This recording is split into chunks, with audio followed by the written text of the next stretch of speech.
और इसी बीच अपडेट आनी शुरू हो चुकी है। पहलगाम हमले में अभी तक ऑफिशियली एक पर्यटक की मौत हुई है। ये पर्यटक शिवमोगा के रहने वाले हैं। अभी तक 12 लोग घायल बताए जा रहे हैं, लेकिन संभावना यह भी जताई जा रही है कि हो सकता है कि घायलों की संख्या या मृतकों के आंकड़े में कोई बढ़ोतरी भी हो जाए, क्योंकि एक बड़ा हमला है। बाईसारन में इस वक्त बड़ी संख्या में पर्यटक पहुंचे हुए हैं। रिकॉर्ड तोड़ टूरिज्म वहां पर हो रहा है पूरे जम्मू कश्मीर के अंदर। और उसी बीच में पहलगाम से जब आप चढ़ेंगे, लगभग 25 मिनट की चढ़ाई के बाद बाईसारन का ये मैदान आता है। ये आपको नहीं आप टेंशन मत लो, अब बेटा आप यहाँ पे रहो। की तस्वीर हम दिखा रहे हैं जिस पर्यटक की मृत्यु हुई। हमारे सहयोगी जुनैद लगातार हमारे साथ बने हुए। जुनैद, जरा वहां की तस्वीरें आप दिखा दीजिए, बता दीजिए कि क्या क्या हुआ वहां पर। प्रत्यक्षदर्शियों से आपकी बात हुई, कैसे किस वर्दी में आतंकी वहां पहुंचे, आतंकियों ने पर्यटकों से क्या बात की और फिर कैसे अटैक हुआ? देखिए, सबसे पहले मैं आपको बताऊं कि यह पहलगाम का पहला पड़ाव है और इस पड़ाव पे जो है पहले सिक्योरिटी ग्रिड होती है। यहाँ पर जम्मू कश्मीर पुलिस जवान होते हैं, सेंट्रल पुलिस फोर्स के जवान यहाँ पर होते हैं और यहाँ पे जो है पहली चेकिंग होती है। तो उसके बाद जो है टूरिस्टों को आगे छोड़ने की जो है इजाजत दी जाती है। और सबसे बड़ी बात यही है कि हमारे जो पर्यटक है उन पे हमला हुआ है, वो पर्यटक जो है वो जख्मी हो गए हैं और उसके बाद ही यहाँ पे जो संयुक्त ऑपरेशन जो है वो लॉन्च हो जाता है। संयुक्त ऑपरेशन जो है वो लॉन्च हो जाता है वो ऊपर वाले इलाके यानी कि बाईसरीन इलाके यहाँ पे जहाँ पे वो इंसिडेंट हुआ है, वो दक्षिण कश्मीर अनंतनाग के पहलगाम के ऊपर वाले इलाके में ऐसे इंसिडेंट हुआ है।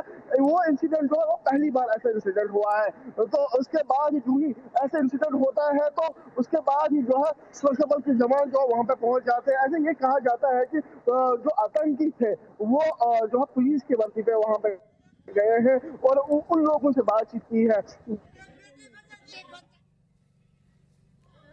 बिल्कुल जुनैद, मैं वापस लौटता रहूंगा लगातार आपके पास।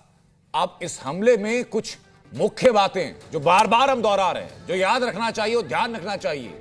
ये आतंकी हमला जो हुआ वो पर्यटकों के ऊपर हुआ। अभी तक का दावा यह कि पुलिस की वर्दी में आतंकवादी वहां पहुंचे थे। वहां जो पर्यटक घुड़सवारी कर रहे थे, बाईसारन के इस जगह पर जो पर्यटक घूम रहे थे, पहले आतंकी पहुंचते हैं, उनसे बात करते हैं।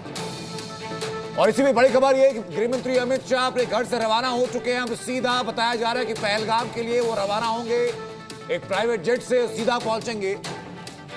उससे पहले उपराज्यपाल मनोज सिन्हा से बात हो चुकी है, आईबी के अधिकारियों के साथ बैठक हो चुकी है, सुरक्षा अधिकारियों के साथ बैठक हो चुकी है। और जैसे ही गृहमंत्री अमित शाह वहां पहुंचेंगे, इस पूरे रास्ते में प्लानिंग होती हुई जाएगी। वहां पहुंचेंगे, सीधे मीटिंग में रवाना होंगे।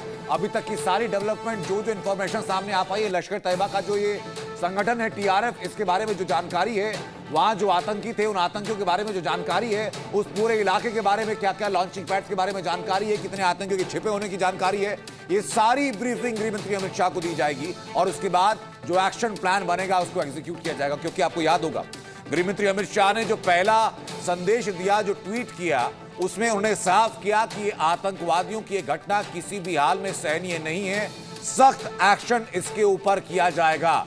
और जहां पर यह सब हुआ है, जुनैद वहीं से रिपोर्ट कर रहे हैं। जुनैद, जरा बताइए कि इस वक्त सिक्योरिटी फोर्सेस का मूवमेंट वहां पर क्या है?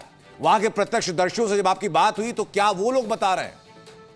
देखिए, सिक्योरिटी की मूवमेंट जो है लगातार यहाँ पे बढ़ती जा रही है और लगातार यहाँ पे और भी रीइंफोर्समेंट जो है लगातार यहाँ पे जो है लाया जा रहा है।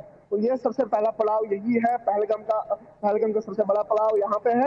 और आप देख सकते हैं यहाँ पे जो है किस तरीके से यहाँ पे सुरक्षा बल के जवान जो है यहाँ पे तैनात है। और आप देख सकते हैं किस तरीके से जो है सिक्योरिटी गाड़ियां जो है लगातार सिक्योरिटी की जो टुकड़ियां हैं वो लगातार वहाँ पे जा रही है, क्योंकि यहीं से जो है सिक्योरिटी यहाँ से पहलगाम की तरफ जाती है और वहाँ पे जो है संयुक्त ऑपरेशन जो है लगातार वहाँ पे चलाया जाता है।